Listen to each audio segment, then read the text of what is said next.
रात के वक्त एक चोर घर में दाखिल हुआ। कमरे का दरवाजा खोला तो मसहरी पर एक बूढ़ी औरत सो रही थी। खटपट से उसकी आंख खुल गई। चोर ने घबराकर उसकी तरफ देखा तो वो लेटे लेटे बोली, बेटा, तुम शक्ल से किसी अच्छे घराने के लगते हो। यकीनन हालात से मजबूर होकर इस रास्ते पर लग गए हो। चलो कोई बात नहीं। अलमारी के तीसरे खाने में एक तिजोरी है, उसमें सारा माल है। तुम खामोशी से वो ले जाना, मगर पहले मेरे पास आकर बैठो। मैंने अभी अभी एक ख्वाब देखा है, वो सुनकर जरा मुझे उसकी ताबीर तो बता दो। चोर उस बूढ़ी औरत की रहमदिली और शफकत से बड़ा मुतासिर हुआ और खामोशी से उसके पास जाकर बैठ गया। बुढ़िया ने अपना ख्वाब सुनाना शुरू किया। बेटा, मैंने देखा कि मैं एक सहरा में गुम हो गई हूँ। ऐसे में एक चील मेरे पास आई और उसने 3 दफा जोर जोर से बोला, माजिद, माजिद, माजिद। बस फिर ख्वाब खत्म हो गया और मेरी आंख खुल गई। जरा बताओ तो इसकी क्या ताबीर हुई? चोर सोच में पड़ गया।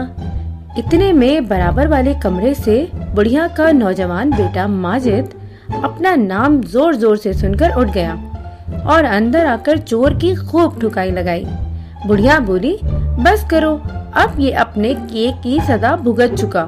चोर बोला, नहीं नहीं, मुझे और मारो ताकि मुझे याद रहे कि मैं चोर हूँ, ख्वाबों की ताबीर बताने वाला नहीं।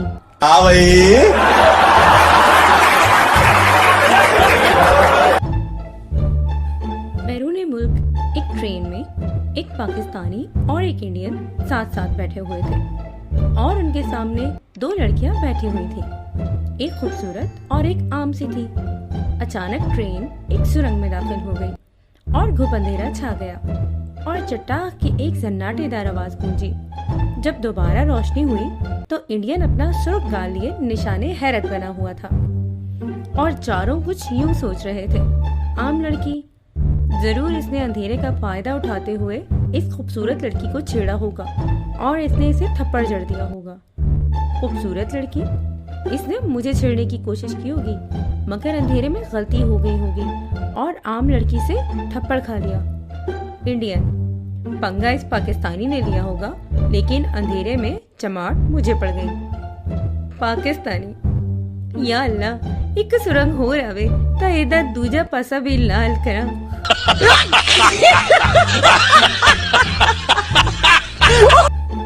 एक आदमी घर लौट रहा था कि रास्ते में उसकी गाड़ी खराब हो गई। रात काफी हो चुकी थी, एकदम अंधेरा था, मोबाइल का नेटवर्क भी नहीं था। अब उसकी तबीयत खराब हो गई। अब दूर दूर तक कोई आगे न पीछे। गाड़ी साइड पे कर लिफ्ट का इंतजार करने लगा। काफी देर बाद एक गाड़ी बहुत ही धीरे धीरे अंधेरे में उसकी तरफ आती हुई दिखाई दी। अब उसकी जान में जान आई। उसने गाड़ी रोकने के लिए हाथ दिया। गाड़ी धीरे धीरे सरकते सरकते उसके पास आई। उसने झट से गेट खोला और उसमें बैठ गया, लेकिन अंदर बैठते ही उसके होश उड़ गए। गला सूखने लगा, आंखें खुली की खुली रह गईं। दिल जोर जोर से धड़कने लगा। उसने देखा कि ड्राइविंग सीट पे तो कोई था ही नहीं। गाड़ी अपने आप चल रही थी।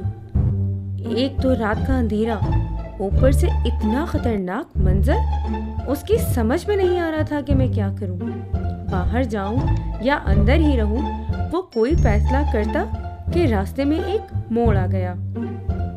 तभी 2 हाथ उसके बगल वाले कांच पे पड़े और गाड़ी मुड़ गई। फिर हाथ गायब।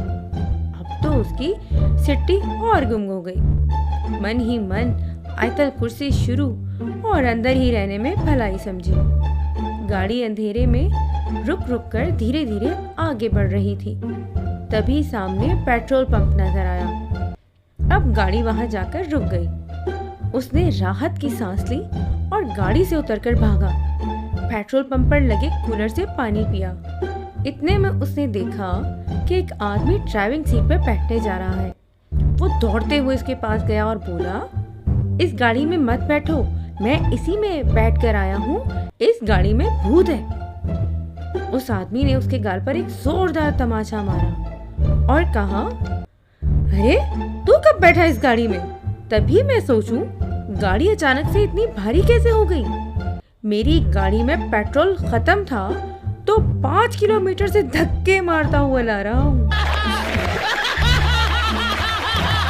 साहब चेकअप के लिए डॉक्टर के पास गए और कहा, डॉक्टर साहब न जाने मुझे क्या हो गया है कि जिस्म के किसी भी हिस्से में उंगली लगाऊं तो टीसें उठती हैं। डॉक्टर ने कुछ गौर व फिक्र के बाद मरीज से कहा, आपके पूरे जिस्म का एक्सरे करना होगा ताकि पता लगाया जा सके कि दर्द उठने की वजह क्या है। पूरे जिस्म का एक्सरे हुआ।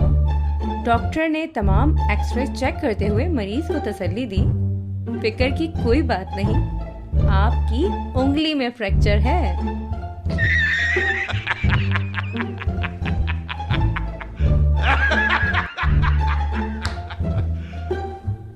एक पाकिस्तानी, हिंदुस्तानी और फिलिपाइनी को शराब पीने के जुर्म में सऊदी अरब में 50 कोड़ों की सजा सुनाई गई। जल्लाद, फिलिपाइनी से कोड़े लगने से पहले अपनी कोई एक ख्वाहिश बताओ।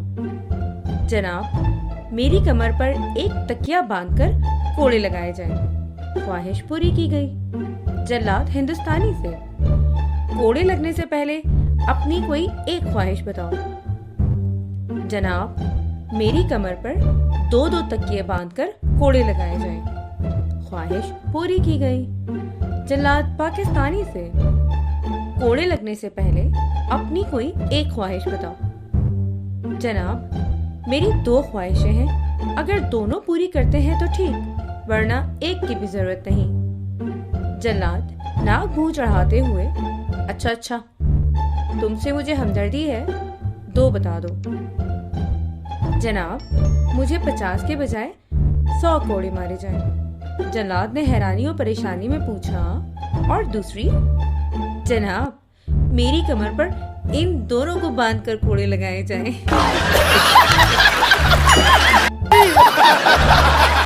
एक बूढ़ा किसान अपने बेटे को, जो जेल में है, लिखता है, प्यारे बेटे, इस साल मैं आलू नहीं लगा सकूंगा क्योंकि मैं अकेले खेत नहीं खोद सकता। मुझे मालूम है कि अगर तुम यहाँ होते तो तुम मेरी मदद करते। बेटा लिखता है, वालिद, खेत खोदने के बारे में सोचिएगा भी मत, क्योंकि मैंने अपनी जमा की हुई सारी रकम इसी जगह दफन कर दी थी। पुलिस ने खत पढ़ा और अगले दिन सारा खेत खोदकर पैसे ढूंढे, लेकिन कुछ ना मिला। अगले दिन बेटे ने फिर लिखा, अब आप आलू का पौधा लगाएं अब्बा, ये सबसे बेहतर है जो मैं यहाँ से कर सकता हूँ।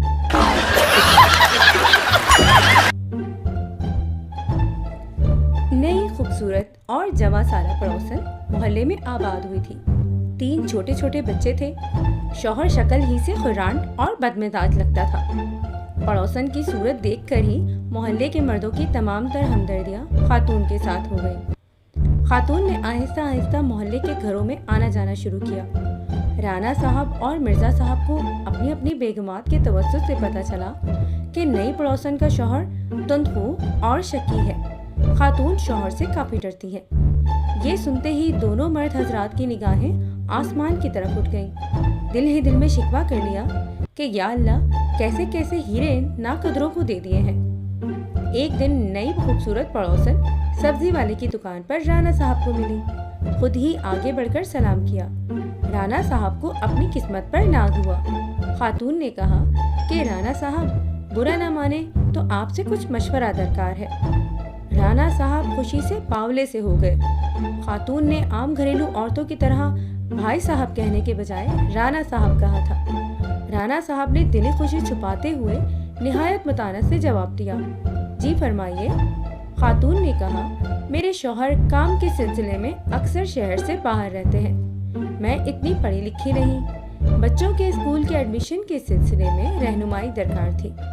राना साहब कुछ कहने ही लगे थे कि खातून ने कहा कि यूं सड़क पे खड़े होकर बात करना मुनासिब नहीं। क्या आपके पास वक्त होगा तो चंद मिनट घर में आकर मुझे समझा दे, ताकि मैं कल ही इनका दाखिला करा दूं। राना साहब चंद मिनट क्या, सदियां बिताने को तैयार थे। फौरन कहा, जी जरूर, आइए। राना साहब खातून के हमरा चलते हुए घर में दाखिल हुए। अभी सोफे पर बैठे ही थे कि बाहर स्कूटर के रुकने की आवाज आई। खातून घबरा गई। या अल्लाह, मेरे शौहर आ गए। इन्होंने तो मेरा और आपका कत्ल ही कर देना है।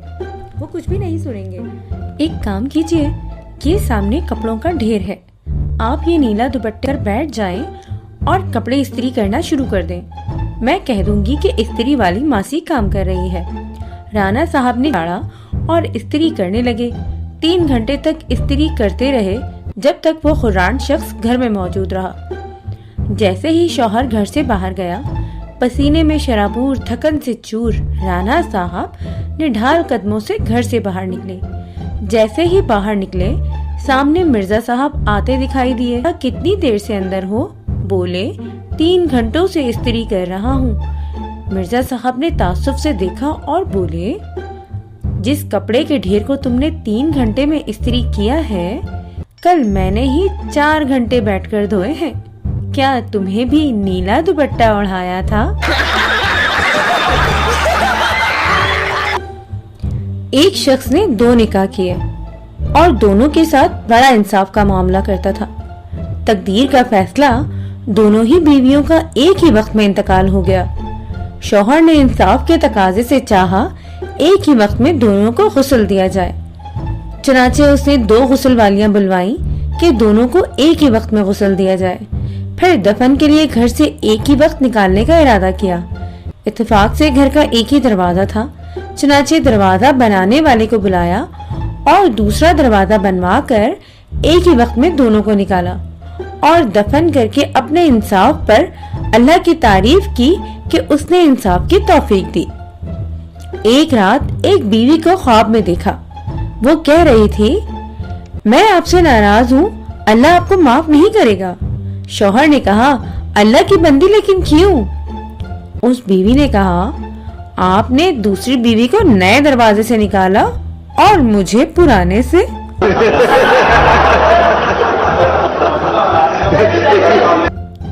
रेलवे में मुलाजमत के उम्मीदवार से इंटरव्यू बोर्ड ने ये पूछा कि अगर तुम एक ही लाइन पर 2 ट्रेनों को आते देखोगे तो क्या करोगे?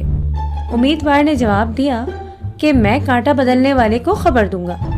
इंटरव्यू करने वाले ने पूछा कि अगर वो अपनी जगह ना हो तो? उम्मीदवार ने कहा, मैं स्टेशन मास्टर को बताऊंगा। अगला सवाल आया कि अगर वो भी छुट्टी पर हो तो? उम्मीदवार ने कहा, मैं लाल कपड़ा लहराकर ट्रेन ड्राइवर को खतरे से आगाह करने की कोशिश करूंगा।